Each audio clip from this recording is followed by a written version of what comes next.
Today we will discuss about our book Animal Physiology and Biochemistry. Topic lactation यानी दूध स्रावन। क्या होता है दूध स्रावन? आपने पिछले वीडियो में प्रसव एवं रोपण के बारे में अध्ययन कर लिया।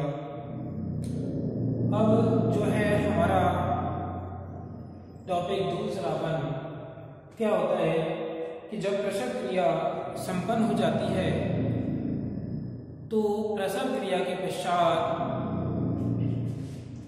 होने वाला दूध का निष्कासन क्या कहलाता है? दूध स्रावन कहलाता है। ठीक है, जो दूध का स्रावन जो होता है स्तन ग्रंथियों से होता है, यानी कि दूध ग्रंथियों से होता है। ठीक है, जो स्तन ग्रंथियां होती हैं, स्तन ग्रंथियों का विकास या परिवर्तन होने की प्रक्रिया जो होती है मेमोजेनेसिस कहलाती है। ठीक है, चूंकि स्तन ग्रंथियों को हम मेमरी ग्लैंड कहते हैं। ठीक है, तो इनके निर्माण की प्रक्रिया जो है मेमोजेनेसिस कहलाती है। इन स्तन ग्रंथियों का जो विकास होता है स्वेद ग्रंथियों के रूपांतरित होने के फलस्वरूप होता है। अर्थात जो स्तन ग्रंथियां होती हैं वो स्तन ग्रंथियां जो स्वेद ग्रंथि होती हैं, स्वेद ग्रंथियों का रूपांतरण होती है। ठीक है, अब क्या होता है कि जो स्वेद ग्रंथियां होती हैं, पसीने वाली ग्रंथियां होती हैं, वो स्वेद ग्रंथियां शरीर के अंदर की तरफ अंतर्वलन द्वारा, फोल्डिंग द्वारा, इन्वेजिनेशन द्वारा स्तन ग्रंथियों का विकास कर लेती हैं, जिनमें धीरे धीरे पुटकों का निर्माण हो जाता है। पुटकों का निर्माण होने के पश्चात उसमें जो है लैक्टिफेरस नलिकाओं का निर्माण होता है।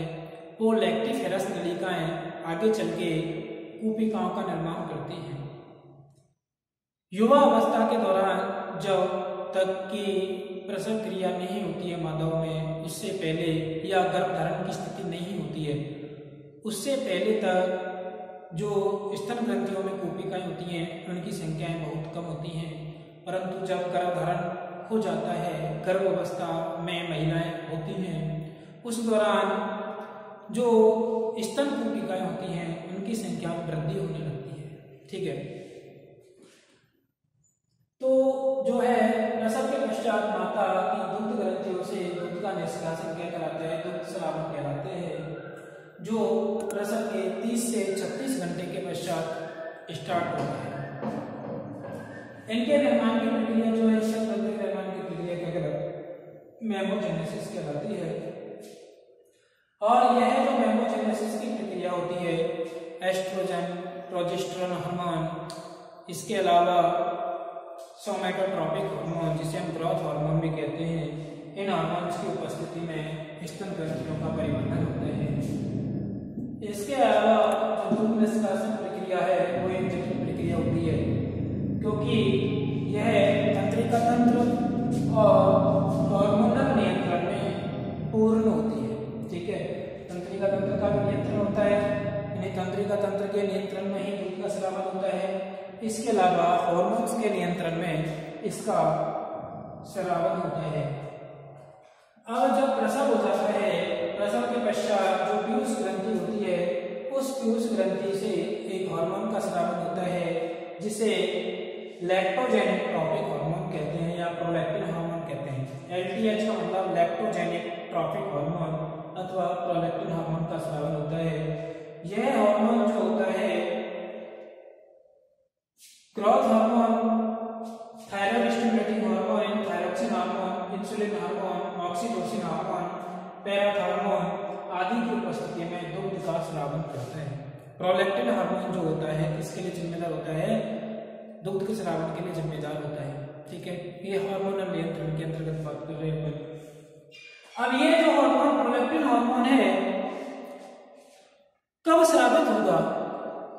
तो जब शिशु प्रसव के पश्चात शिशु जब स्तनपान करता है, सबसे पहले स्तनपान करता है, स्तनपान करने पर जो स्तन ग्रंथियां होती है उस स्तन ग्रंथियों का जो आगे वाला निपल वाला भाग होता है जिसको स्तनाग्र कहते हैं, जिसको क्या बोलते हैं स्तनाग्र, यानी निपल जो होती है उस निपल के स्पर्श से एक स्टिमुलेशन पैदा होता है, उद्दीपन पैदा होता है। उस उद्दीपन के फलस्वरूप जो आवेग हाइपोथैलेमस में जाता है और हाइपोथैलेमस से एक मोचक कारक यानी रिलीजिंग फैक्टर का स्राव होता है जो लिटियोट्रोपिक हार्मोन रिलीजिंग हार्मोन का स्रावन होना होता है जो प्रोलैक्टिन का स्रावन करता है। ठीक है, तो इसका इस मोचक कारक प्रभाव के द्वारा प्रोलैक्टिन हार्मोन का स्रावन पीयूष ग्रंथि से होता है।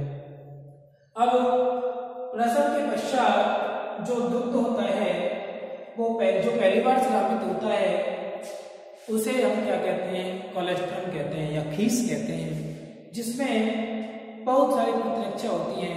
वो प्रतिरक्षाएं विकसित होने वाले शिशु को संक्रामक रोगों से सुरक्षा प्रदान करती हैं। ठीक है, इसके अलावा जो दुग्ध स्रावन होता है, दुग्ध स्रावन की प्रक्रिया क्या है, तंत्रिका नियंत्रण में कैसे संपन्न हुई कि जब स्तनाग्र होते हैं, स्तनाग्र से आवेग प्रसारित हुआ, हाइपोथैलेमस हो गया, हाइपोथैलेमस ने LTHRH का स्रावन किया, LTHRH ने प्रोलैक्टिन का, और प्रोलैक्टिन के द्वारा दूध का स्रावन प्रारंभ हो गया। इस तरह से तंत्रिका नियंत्रण हो गया और ये हार्मोन्स हैं वो हार्मोनल नियंत्रण कहलाएंगे। ठीक है, अब जो दुग्ध स्रावन की प्रक्रिया होती है, यह दुग्ध स्रावन की प्रक्रिया शिशु पर क्या प्रभाव डालती है? कुछ प्रभाव डालती है, बिल्कुल डालती है कि जब दुग्ध स्रावन की प्रक्रिया होती है तो जब शिशु जन्म लेता है, जन्म के दौरान उसमें अपने माता के समान या नर में मादा दोनों जन्मों के समान स्तन ग्रंथियों का विकास होता है। ठीक है, स्तन ग्रंथियों के विकास के कारण उसमें जो है हार्मोन्स का स्रावन भी होगा, अर्थात कुछ समय तक 1-2 दिन तक उन शिशुओं में जो है दूध का स्रावन भी हो सकता है, जिसके कारण से जो शिशु होते हैं उन शिशुओं में रक्त का स्राव प्रारंभ भी हो सकता है। ठीक है, यह है दुग्ध स्रावन का प्रभाव शिशु पर पड़ता है। इसके अलावा इस दूध का स्रावन माता पर भी पड़ता है। दूध के स्रावन का प्रभाव जो होता है माता पर भी पड़ता है। दूध स्रावन का माता पर क्या प्रभाव पड़ता है? तो जब शिशु स्तन ग्रंथियों के स्तनाग्र को चूसता है तो उससे उद्दीपन कहाँ पे जाते हैं? हाइपोथैलेमस को जाते हैं। ठीक है, हाइपोथैलेमस से एक तो किसका स्रावन होता है? LTHRH का। इसके अलावा बीटा एंडोर्फिन का स्रावन भी होता है। यह beta endorphin gonadotropic releasing hormone का इनहिबिट करता है, यानी कि प्रतिषेध करता है। गोनेडोट्रोपिक रिलीजिंग हार्मोन के स्रावन को संदमित करता है। जब गोनेडोट्रोपिक हार्मोन रिलीज नहीं होगा, संदमित हो जाएगा, तो फॉलिकल स्टिमुलेटिंग हार्मोन और लुटिनाइजिंग हार्मोन का स्रावन नहीं होगा, नो सीक्रेट होगा। और जब ये दोनों हार्मोन स्रावन नहीं होंगे तो अंडोत्सर्ग की प्रक्रिया भी नहीं होगी, नो ओव्यूलेशन, अंडोत्सर्ग की प्रक्रिया नहीं होगी। तो जो स्तनपान का माता के लिए यह फायदा भी होता है कि जब तक माता दुग्धपान कराती रहती है तब तक वह गर्भ धारण ग्रहण नहीं कर सकती है। इसलिए यह माता के लिए जो है एक सुविधाजनक या कह सकते हैं कि एक सुरक्षित समय कहा जा सकता है दुग्धपान कराना। ठीक है, यह दुग्धपान क्रिया लगातार कराई जाए तो अधिक समय तक हो सकती है। इसके अलावा जो दुग्धपान की प्रक्रिया है या स्तन ग्रंथियों से जो दुग्ध स्रावन की प्रक्रिया है, यह माताओं पर गर्भधारण की स्थिति से बचने के लिए कारगर भी हो सकती है। Thank you so much.